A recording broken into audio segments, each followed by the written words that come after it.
Viral video TikTok Amanda Manopo bersama Arya Saloka menarik perhatian jutaan netizen Indonesia.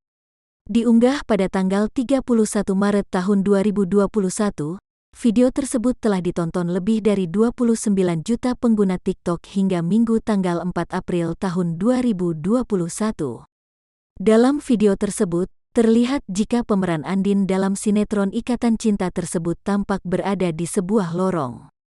Amanda Manopo tampak bermaksud membuat video dengan Arya Saloka. Namun saat Amanda Manopo berjoget sembari membawa sebuah botol produk kecantikan, pemeran Aldebaran itu berlari ke arahnya.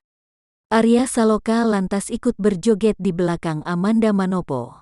Meski tertawa melihat tingkah Arya Saloka, Amanda Manopo tetap melanjutkan jogetnya. Dengan view lebih dari 29 juta, video itu memiliki penonton paling banyak dibanding video lain yang diunggah Amanda Manopo. Terlihat dari kolom komentar, video tersebut banyak membuat netizen gemas dengan aksi keduanya.